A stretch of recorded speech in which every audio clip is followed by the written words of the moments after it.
कांग्रेस महासचिव प्रियंका गांधी वाड्राना पति रॉबर्ट वाड्राने ईडीનું સમન। हरियाणा जमीन घोटाळा સાથે જોડાયેલા કેસમાં થઈ રહી છે પૂછપરછ। તો બીજી તરફ રાજસ્થાનમાં અશોક ગેહલોત સરકારના પૂર્વ મંત્રી પ્રતાપસિંહ ખાચરિયાવાસના જયપુરના નિવાસ સ્થાને પણ ઈડીના દરોડા।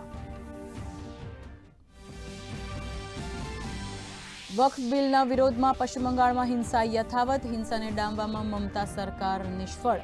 એસઆઈટીની તપાસ માટે સુપ્રીમ કોર્ટમાં અરજી થઈ દાખલ। ભાજપ નેતા શુભેન્દુ અધિકારીએ બંગાળ પોલીસને ગણાવી નિષ્ફળ। તો સુકાંત મજમુદારે રાજ્યપાલને પત્ર લખી નક્કર કાર્યવાહીની કરી માંગણી।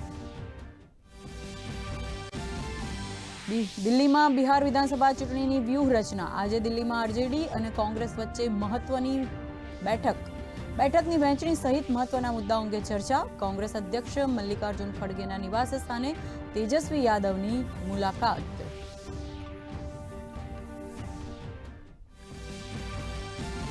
સૂક્ષ્મ સિંચાઈ પદ્ધતિ અપનાવવામાં ગુજરાતની હરણફાળ। વર્ષ 2024-25 દરમિયાન 1.20 લાખ હેક્ટર વિસ્તારને સૂક્ષ્મ સિંચાઈ હેઠળ આવરી લેવાયો। પાણીના ઓછા સ્ત્રોત વચ્ચે 3 ગણો પિયત વિસ્તાર વધતો હોવાનો ફાયદો લેવામાં બનાસકાંઠા જિલ્લો પ્રથમ, જૂનાગઢ દ્વિતીય અને રાજકોટ જિલ્લો તૃતીય ક્રમે।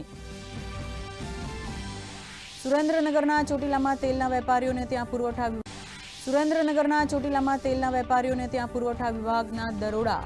એક્સપાયરી ડેટ વીતી ગયેલા તેલના 50 ડબ્બા કર્યા જપ્ત। લોકોના આરોગ્ય સાથે ચેડા કરતા તેલિયા રાજાઓમાં ફેલાયો ફફડાટ।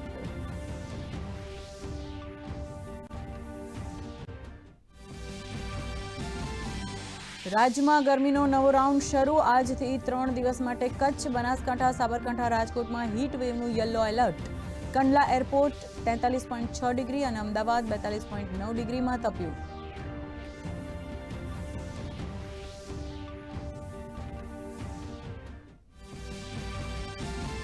ત્રણ દિવસની રજા બાદ ખુલેલા શેરબજારમાં જોવા મળી રોનક। ટેરિફ રાહતને પગલે બીએસઈ સેન્સેક્સમાં 1600 અંકનો ઉછાળો।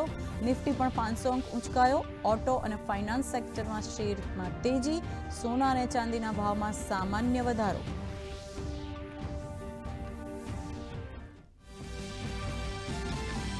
અને હવે દવાઓ અને સેમિકન્ડક્ટર ઉપર નવા ટેરિફ લાદવાની તૈયારીઓમાં ટ્રમ્પ। ચીનની આયાત કરાતા સ્માર્ટફોન પર હાલ પૂરતો કોઈ ટેરિફ નહીં। આ નિર્ણય બાદ યુરોપ અને અમેરિકન શેરબજારમાં પણ નોંધાયો ઉછાળો।